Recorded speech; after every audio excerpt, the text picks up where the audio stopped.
sounds like a stupid question. Probably is, because, yeah, go ahead. Skilled managers equals high morale, which equals all that cool stuff that you cannot pay for and you can't punish for.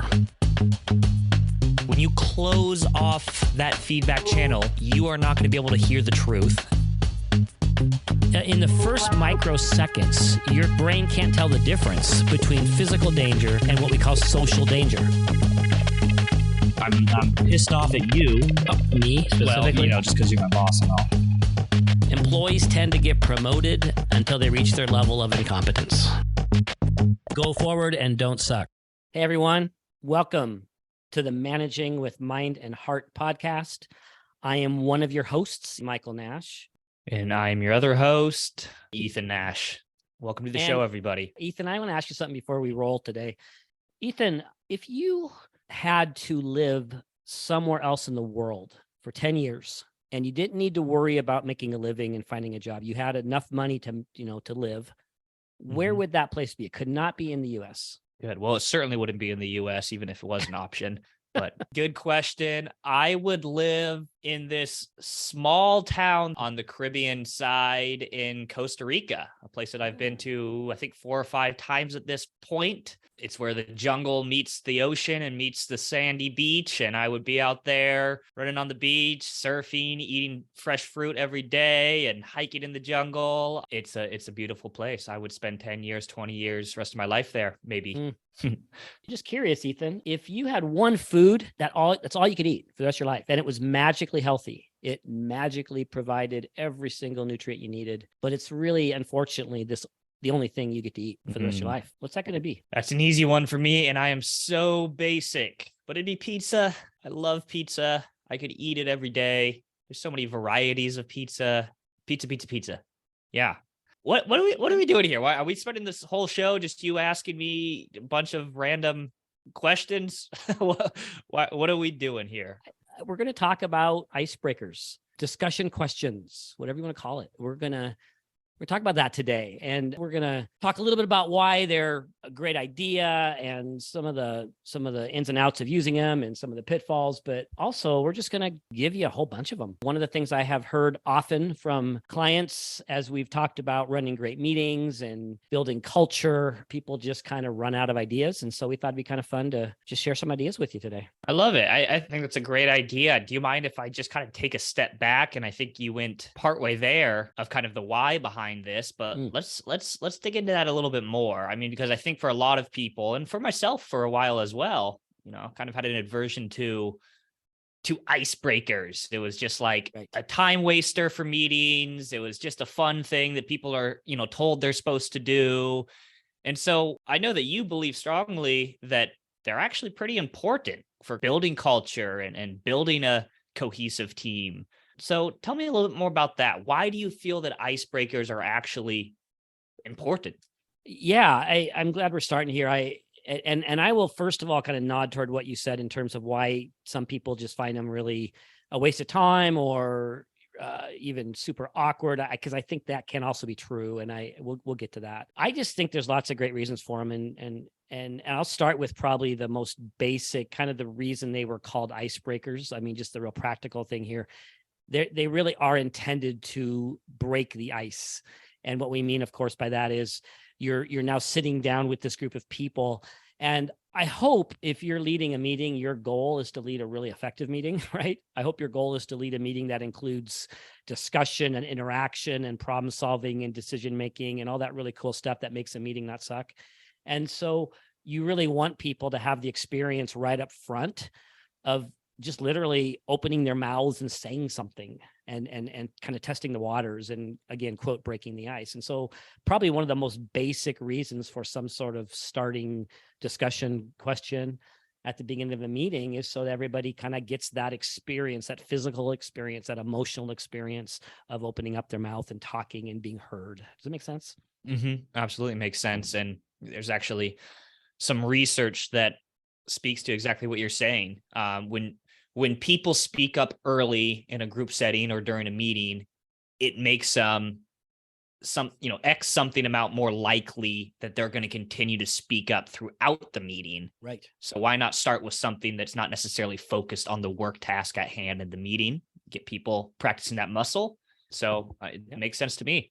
Yep. And then of course there's, let's talk about relationship building and connection and community, vulnerability-based trust. As some of the questions that we'll talk about today, some of the icebreakers or discussion questions can actually get a little bit deeper. And I don't mean personal and embarrassing and, intrusive, but it's that practice of being with this group of people that over time, I'm going to be wanting to build trust with, I'm going to want to be collaborating with. Well, let's get to know each other. And the thing is, when you reveal more about who you are to me, I actually tend to trust you more.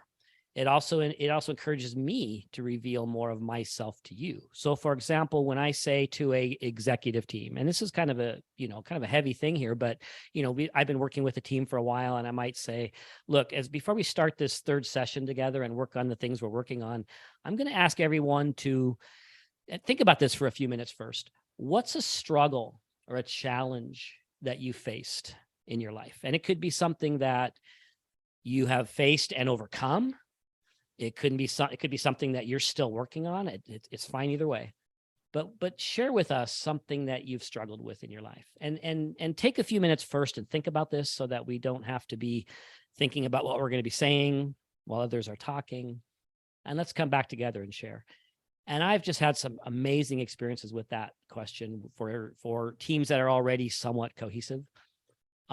It causes people to have more grace for one another when they hear the real story, when they see the humanness of the other person.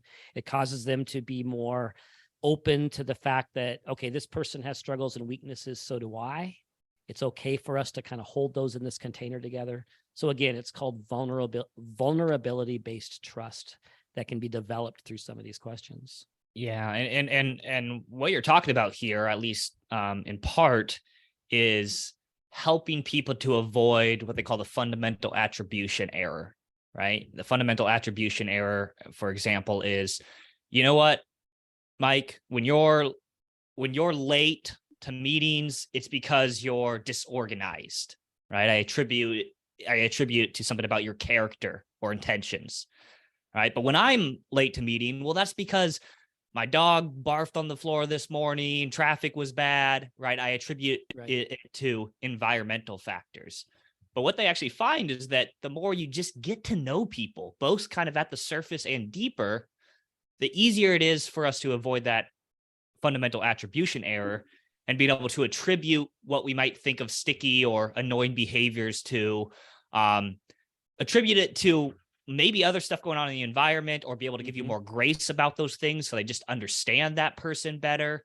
And so by understanding each other, we actually give each other more grace and we can get better work done together. Yes. I that's exactly right. I had a guy come up to me after that exercise, or after the end of the workshop, and he had already told me previously that he was so generally annoyed with this other person on the team, this other fella, and he'd been struggling with him internally for quite a while. And he came up to me afterwards and he said, I've already changed my perspective on this guy. I just don't even feel annoyed anymore after hearing what he's gone through. It just completely changed his outlook. Yeah, absolutely. Which I think all of this implies that icebreakers, should probably go beyond asking, what's the one food you would eat for the rest of your life if you could, right? Those are actually fun to be mixed in. But I think it's the deeper ones, if a team's ready for that gets you to that point that we're talking about, to be able to give more grace and have more understanding for people. Yeah, it's all about context. And we'll talk about kind of when to use which kinds of icebreakers. But yeah, when you're kind of aiming for that vulnerability-based trust, you're obviously going to be shooting for something a little bit deeper. But there's a range of depth, right? You can even go just a little bit deeper than the magic food and get some of those benefits. I think there's also, you use the word fun, right? I mean, that's part of the experience that we want to infuse into our workplace, but that includes into our meetings, right? We want our meetings, as we've said before, our meetings actually are a microcosm of the general workplace culture. And so making it sort of the norm that we at least have a little bit of fun, a little bit of lightheartedness is actually going to give people a very different feel about that meeting. They're going to be much in general. They're going to be more willing to relax and let down their guard and be able to walk away from that meeting saying that was actually an enjoyable experience. I'm more likely to give my heart and my mind when I'm actually having a good time, right? Absolutely. Yeah. Believe it or not, positive emotion breeds connection with other Yes. people. And ultimately that breeds what you're talking about, right? Engagement, motivation, right? Experience of having positive emotions in a group of people shouldn't be understated, right? It's a pretty powerful force. Mm-hmm. Yeah, I mean, and we're also talking about culture in general. I guess I'm alluding to that already, but we're building culture. We're setting the stage for the kind of culture that we want to have, and that includes everything from fun to vulnerability to the honesty to trust. So yeah, there's lots of good reasons to experiment with this. Hopefully, we can offer today a few guidelines to make it work. That sounds good. Can you recall any icebreaker questions you've been asked that just you hate, or they're just cringy, or they just put you on the spot, or for whatever reason you said to yourself, oh my God, I don't want to be here right now? I mean, do you have any particular examples of that? Yeah, unfortunately I do. Honestly, I think most of the examples comes back to when I was an admission counselor at college, when I was in college, actually. And the icebreakers we would have in my group of colleagues were just the worst on two different levels. Oh, no. One level was we would spend 20, 30 minutes just with those, what I think are just such surface level questions that we're not getting a whole bunch out of it. If you could be any animal, what would it be? Right? This and that. I think those are fun to mix in with maybe a few deeper questions. But if those are always the type of questions, right, it's just annoying. I thought, like, what are we getting out of this ultimately? And I never actually have good answers for it. Like, I don't know what my superhero would be. I'll just make one up. Superman, right? And so I think those can be annoying. They're kind of cringy because everybody in the room, you look around, is kind of feeling the same. And then on the other... Hold on before you go on, because you've just mentioned two principles right there. They bear repeating. And correct me if I'm not getting this right, but is one of the things you said there just kind of the over too much time on it? Like, was it just too much time on things that felt like we weren't getting anywhere? Yeah, it was too much time and a lack of depth overall with it. Yes. Like, I'm not actually gaining anything knowing all my colleagues, chosen their superhero and animal and okay. So one of the principles there is I want to just call this out. It can be overdone. It really can. I mean, especially if there are those kinds of questions that are supposed to be on that sort of fun level, and minutes and minutes and half an hour or whatever it is on this, it really does wear people out, because it's like, look, we actually have a job to do. I have work to be doing, and this, I don't feel value added from this last 30 minutes we just spent listening to everybody's, superhero. So I think that's a principle that I'm getting from what you said. But there's another one in there that's really important that I want to mention, which is the kinds of questions that cringy for me are exactly what you said. What animal would you be? Or because what those questions are causing you to do are come up with a very creative, analogous kind of answer, right? What would you name your boat? If you could name your boat anything, or what would superpower would you, or what superhero would be? What animal would you be? I'm not saying never ever, but I just find that in general, those questions just really, there's a certain kind of person out there that just wants to sink into their chair. They're like, oh, great, I'm on the spot. I have to actually come up with some creative, pretty kind of right brain sort of answer here. And I might not be into that right now. I might not be the kind of person that does this quickly. It can be very embarrassing. It's that sort of creative, come up with something right now that's quite different than, what country would you live in? That's just a lot easier to answer, than what animal would I be? Yeah. For most of us anyways. For most of us. Yeah. Yeah. And what I was going to say is, in this same experience, in this job, I also remember, like, I don't know, week 1, week 2 on the job, there was also some icebreaker questions that were just so deep and so sensitive. I had just met all these people. We'd all just met each other, that it's kind of, it's like on the opposite end of that. It's like, I do not feel comfortable talking about this right now. I mean, I don't remember the exact questions, but it was stuff along the lines of like, you know, a childhood experience that was damaging to you in some way that you still grapple with today, right? It was like these super deep questions that are getting at like some really sensitive stuff. And we weren't there yet, right? We were just forming as a team. And so that was another negative experience, is I felt that I didn't give totally transparent answers, and I'd imagine others weren't as well. So again, I think it comes back to a balance where the team is at, and so on and so forth. Tell us about your worst breakup and whose fault it was. No, I'm with you. Yeah. It's like the opposite of the spectrum. It's like it's not only it might be a question that might be appropriate in a particular context, but not in the one we're in. So the one I gave earlier, tell us about a challenge that you've maybe overcome or not. That there's nothing wrong with that question, but that's not a question I'm going to ask at the beginning of my workshop with a bunch of strangers. That's going to be a question I'll save for, again, a group that's already working together and is focused on building trust. But then there's questions like you've just mentioned that I probably would never ask. It's just not really something that is fair to put out there, asking someone to reveal, their worst childhood scar or something in a group setting. So Yeah. Some good. Anything else you can think of on the lines of kind of the watch out for these? Or one thing is, I also am not a big fan of like physical icebreakers all the time. Oh, right. I don't know if I've actually done a real trust fall before, but I have been a part of, or people have attempted to pull me into human pyramid type stuff and this and that. And yep. Look, to each their own. If it's a bunch of counselors at a summer camp, yes, that seems to fit the context. If we're a finance team, like, really? Are we doing this? What do we gain from this? Right. Yes. And not only that, but everybody comes at a different physical level, and it makes it awkward if someone is like physically not wanting to participate. Actually, the most cringy icebreaker I've ever done. This was at like a leadership retreat that I went to when in my early 20s, basically. And this was a bunch of people from a whole bunch of different companies, right? And basically imagine a musical chair setup, right? A bunch of chairs. Okay. Basically, they would play music. They stop the music. Everybody has to go find a chair to sit down, but there's only half the number of chairs as there are people. And so everybody doesn't find a chair, has to go sit on the lap of somebody that is sitting in a chair, right?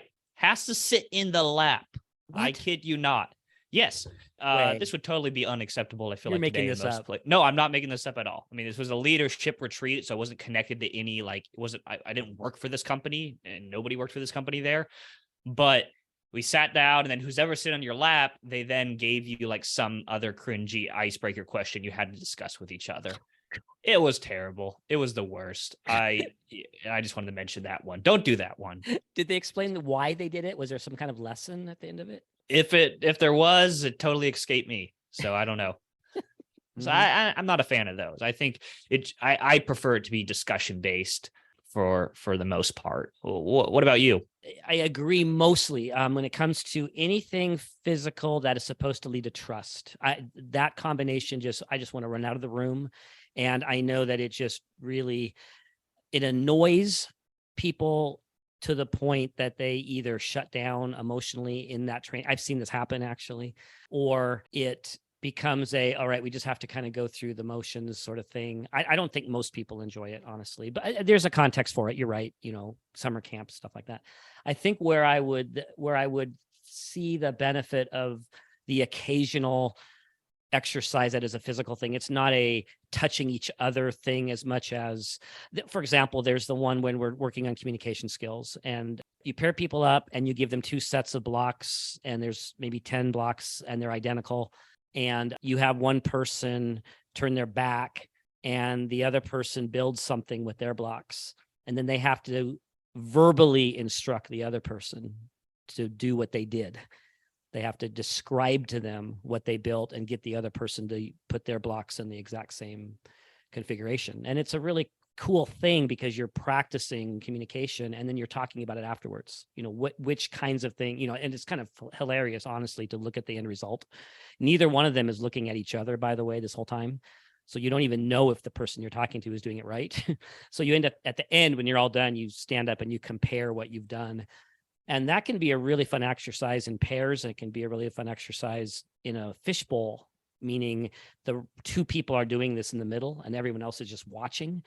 And there's some really cool things to get from that, communication and what worked and what didn't, and how hard it is sometimes to be specific. And so all that to say, I agree with you on sort of the trust fall kind of physical things, but there are some really cool things you can do physically that get to some other results. I like that one. Good. Well, hey, let's share some icebreakers. This would be a great time to share some of the icebreakers that we like, that have worked for us. I think it'd be fun if you and I just took turns maybe asking each other some questions and going ahead and answering. And if we want to, we can both answer some of these or not. We'll kind of play it by ear, but let's share some icebreakers that we like. And in the process of that, share a few strategies and concepts as we go forward. How's that sound? Sounds good. Let's do it. The other principle I'll mention here, it's not a bad idea to give people a little bit of time to process the question. And I mentioned this earlier in this episode, but you're sitting there in a group, you're putting people in groups, let's say of 5, you've kind of grouped everybody up and you give them a question to answer together in that group with each other in those small groups. You might want to say to them, hey, I'm going to give you all the question here. Why don't you just take about a minute before anyone answers so that you all get a chance to process. And then when it's time to start sharing, you're not working on your answer in your head, but you're able to really listen to each other. But today we're not going to give each other time. So Ethan, what's one of your favorite purchases last year?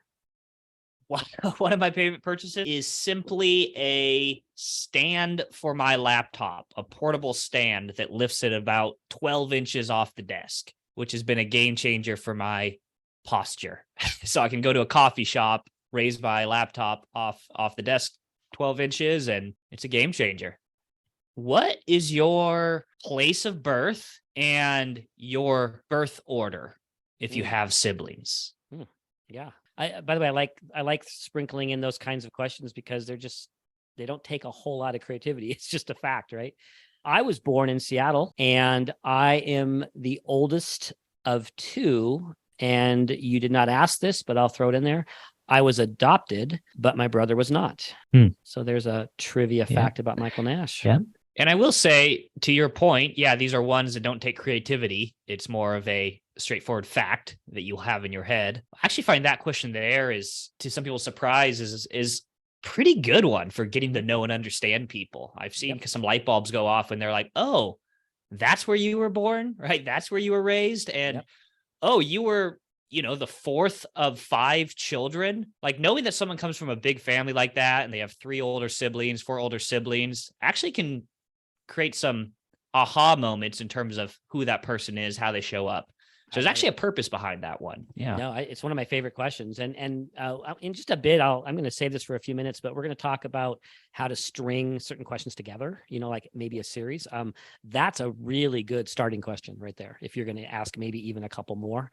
Ethan, what is something about yourself that's one of your superpowers? You're good at this.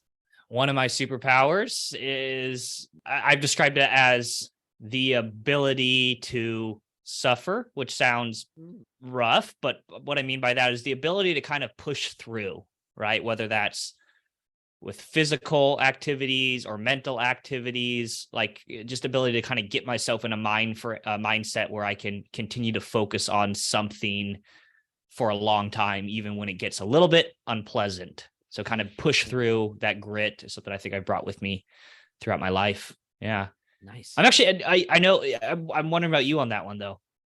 The principle on this one, by the way, side note, and I'm not avoiding the question, but this is the kind of question that, as you can imagine, it's hard, right? I mean, suddenly you're having to say good things about you, and it challenges people. And so I like this in the context of a group that works together, as opposed to a group that is just together for one seminar or something like that.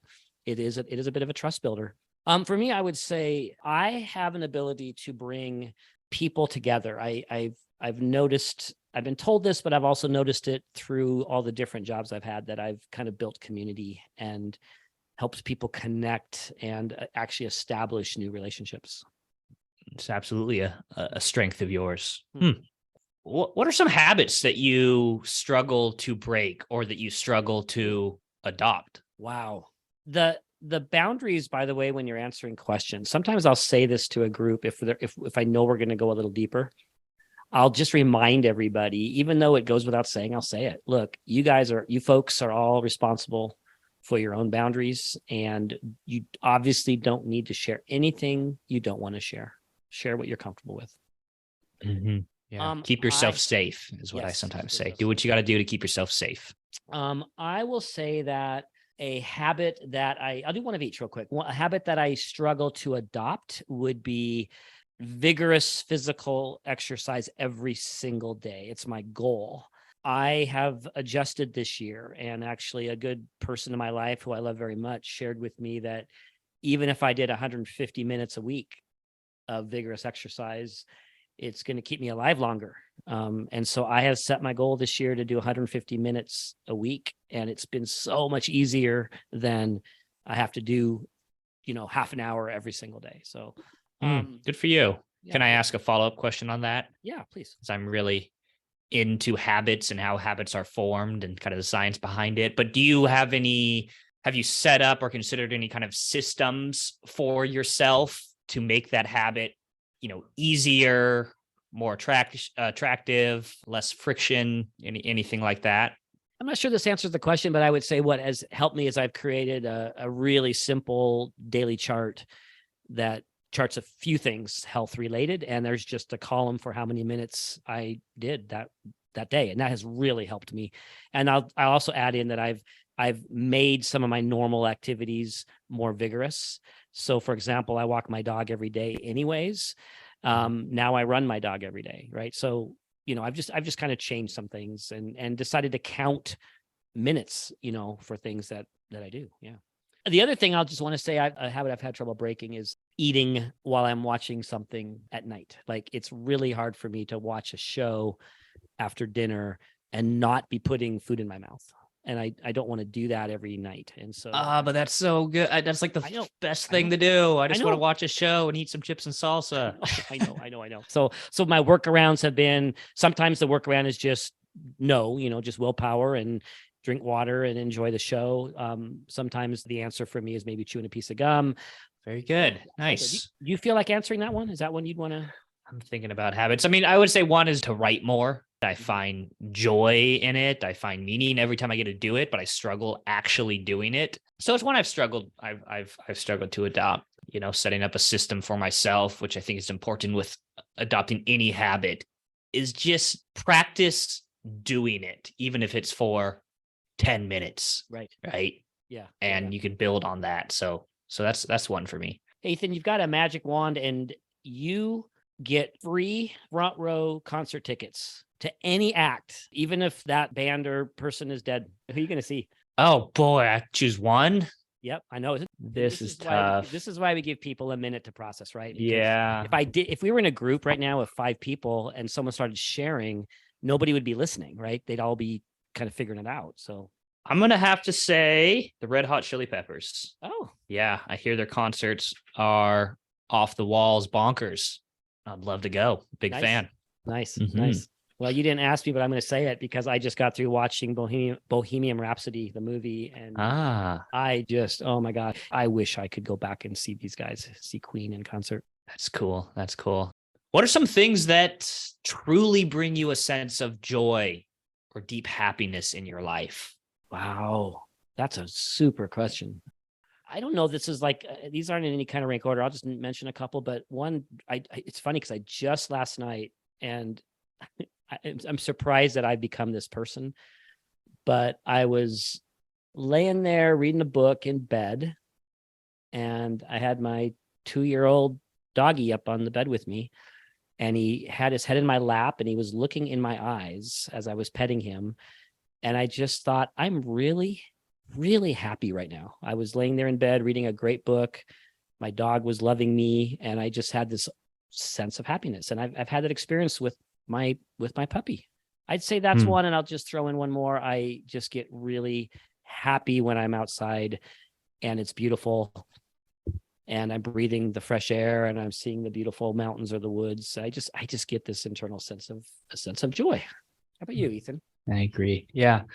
I'll say running through nature, right? I love the experience of just kind of moving my body through time and space out in a scenic area, getting my heart rate up a little bit. And there's just a sense of contentness when I'm doing that. It feels almost like coming back to my primate self in a sense. And then of course just kind of the feeling of contentness after doing that as well, like you've kind of just had a massage for the mind, as I like to say. So that's one thing. And I'd say the other thing is just being with my partner Alyssa and cooking a good meal. It's one of our favorite things to do. We probably do it at least 3-4 nights a week, but just finding a cool recipe or starting from scratch and working on it together and listening to music. I love it. Hey, I want to share a couple different strategies, a couple different ways to sort of package up icebreaker questions. One of them that I've really, really enjoyed, it's this exercise. We call it the 7-question challenge. You can call it the 5-question challenge. It's really up to you. But you list 5-7 questions, and then you ask if you're already a small group, meaning there's only 6 of you in the group, you just do this together. If you want to put people in small groups and have them do this in their small groups, it's a great way to do it.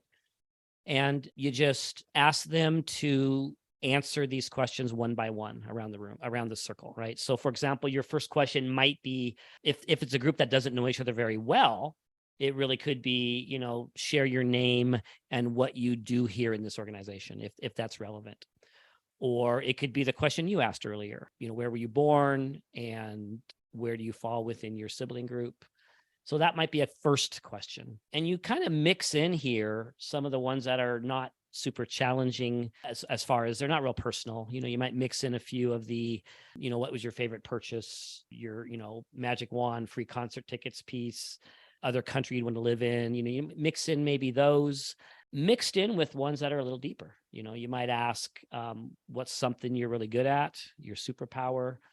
I threw in there with one group of questions just a couple months ago, what's a significant childhood experience that helped shape who you are? People shared moving to a different state or their parents getting divorced. You're reminding people that you only have X amount of minutes for this entire exercise, and you need to figure out what that's going to be. So for example, if you got a group of 5 or groups of 5 people and you've given them 5 questions to answer, there's going to be 25 answers, right? In that group. So you might want to say, look, we're going to take the first half hour to do this exercise. And we're kind of calling this a speed round. You really only get about a minute for each question. And, what happens, of course, is people take way less than that for some of these questions. A question I might mix in there, if it's a training or something that's involved in learning, one of the questions might be, what's something going on that might keep you distracted today? What's something that might make it a little harder for you to be plugged in or attentive today? But the idea is you give them 5 questions. Some are a little lighter. Couple of them are a little bit deeper. And you say, look, go around and just answer one at a time. Answer the first question around the circle, answer the second question around the circle. I've just had a lot of really good experiences with that. Absolutely. Yeah, absolutely have. I guess it's kind of my favorite kind of icebreakers is it can be simple. Think of 5 or 7 questions or depending on your time, even 1 or 2, right? That you all just get to kind of share and process with each other. Right. You don't have to get, super, super creative with how you do your icebreakers. Just have some good discussion questions. So yeah, I like to start off any of my workshops I do with, a few questions to answer like that. And you know what let's do our listeners a solid here. If you're listening to this episode and you would like just a bunch of ideas of these type of questions that you can ask as icebreakers in your groups, send us an email and we'll send you a list of 30 plus icebreaker questions to choose from. Many of them similar to maybe some that we've covered here. But just send us an email at contact@nashconsulting.com and we'll give you a bunch of ideas. Another thing that I've really enjoyed is it's similar to what I've just described, but this one, you put up, let's say 7 questions. And again, it's important that you kind of vary, you kind of mix in the little deeper ones with the lighter ones. And this time what you do is you do this round robin thing where you start with the person in the small group who, for example, you pick someone by saying something like, okay, who in your small group has a birthday closest to today? Okay, that person starts. The first question on the list, you sit there in front of the room, that person answers that question. Go around to the next person in the, clockwise, they answer the next question. Third person answers the next question. Just go around and you keep going around until the leader says stop, and you cycle through maybe several times around the circle in those small groups, and they all get to answer different questions.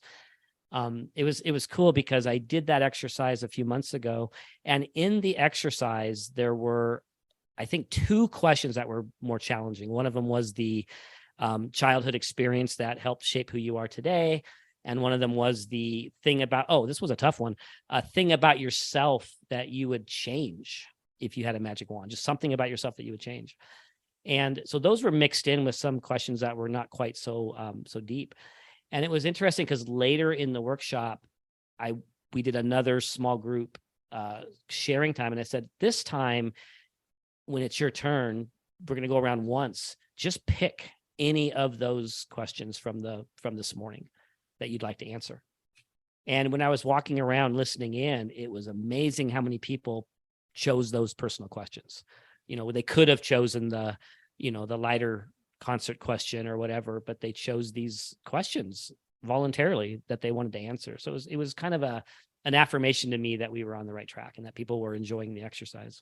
Yeah, I like that. I've done something similar as well. Hey, is it okay if I share kind of another icebreaker that could be helpful for a team? Yeah, please. Yeah. And so this right here, it's it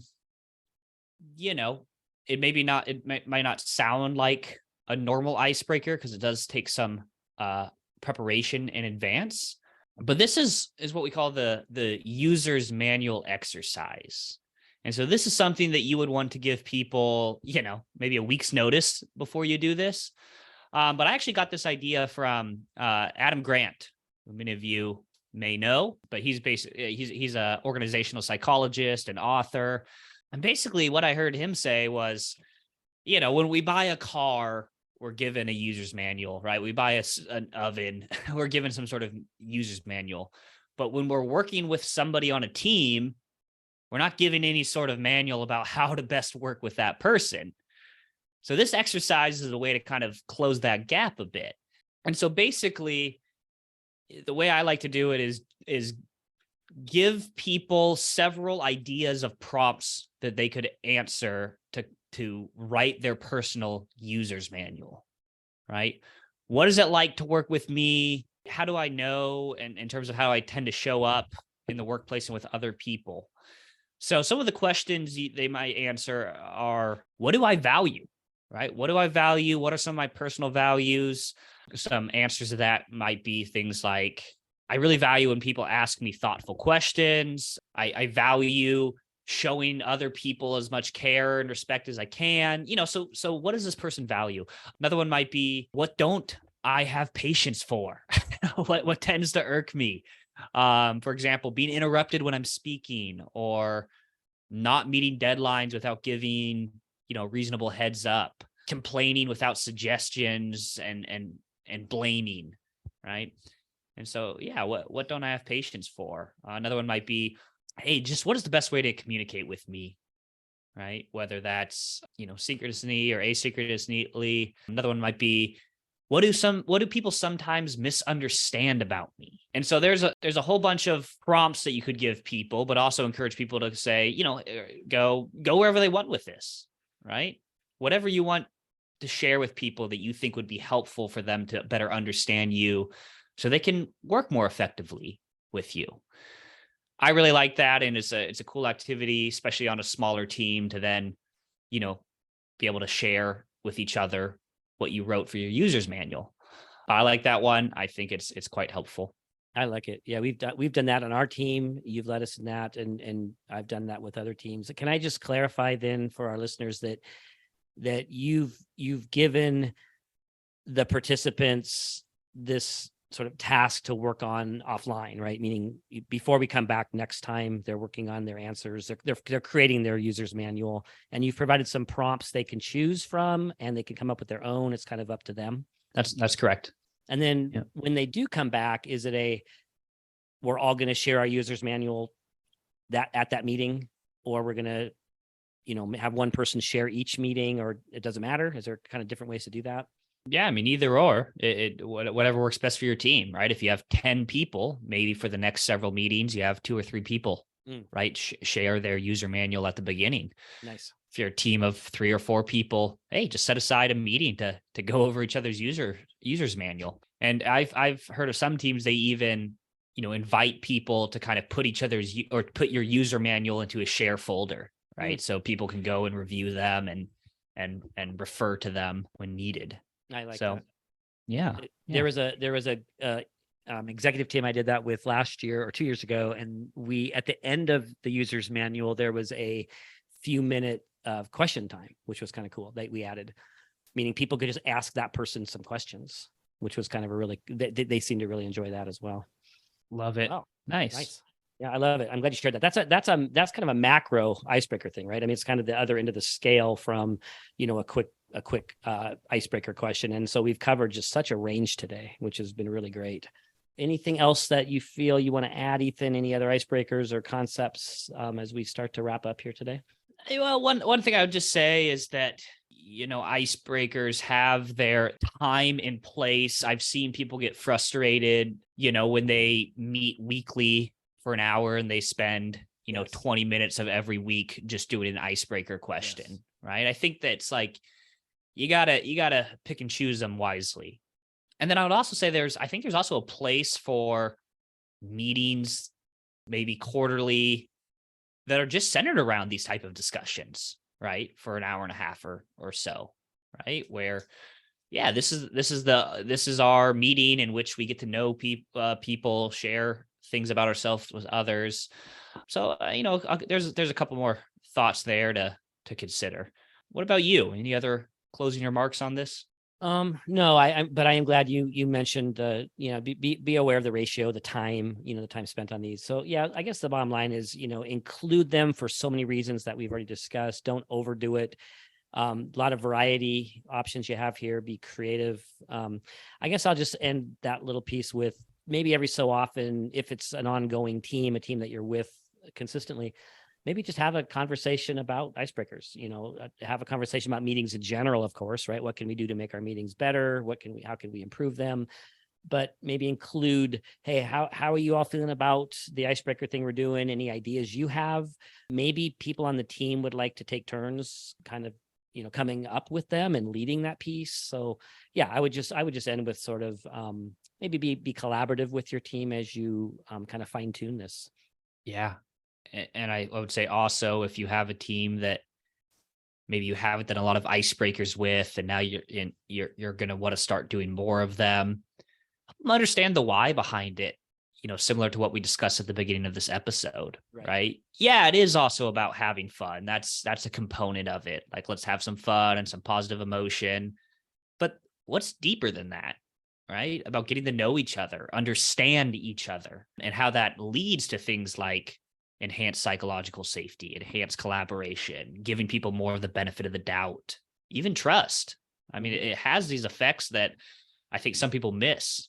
And so helping your team kind of understand that there's a purpose behind this might help them engage in the process with a little bit more intention. Yeah, that's really good. So why don't we start with an icebreaker, and then we'll end with our listener question of the day. Ethan, this is that classic one that some people just really hate, but I'm going to ask you anyways. You've got a week left to live, and you can't tell anybody, and you can't do any big, huge bucket list trips or skydiving. It's a little bit more tame than that. What would you do in this next week? What's one or two things you would do in this next week intentionally if you knew it was your last week? And it couldn't be adventures and travel. Wow. Well, I think the first thing that comes to mind, I would call or go have a cup of coffee or a beer with every single person that's well, you can't say every single person. I only have a week, Right. but with as many people as I can that have Mhm. been meaningful in my life, Mm-hmm. and for no reason but to just have a conversation with them, listen to them, and Mm. let them know that they are a big part of my life, Mm. have been influential or impactful or meaningful in my life. Mm. That's what I do. Be a Yeah. lot of coffee and beer, but it's my last week, so Yeah, who screw cares, it. right? Yeah.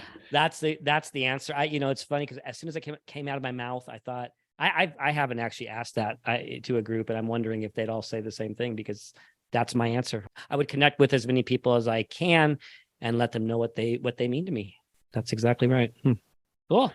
Love it. Yeah, it is time for the listener question of the day.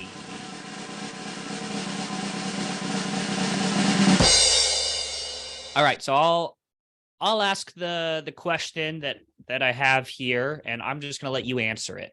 Oh. And I want you to answer it because I'm pretty sure you have a pretty good answer to this. The question is, and I'm kind of shortening and paraphrasing the question here a bit, but the executives at my organization believe that management and leadership training is important. However, they're not on board with having all their leaders of the organization go through the exact same type of management training or leadership training. They feel that people should be able to pick and choose which one best suits their needs and relates to them and speaks their language. I understand that it's important to get all the leaders on the same page. How might I explain this to the executive team to help them understand the importance of having all the leaders go through the same type of management training? Wow. Great question.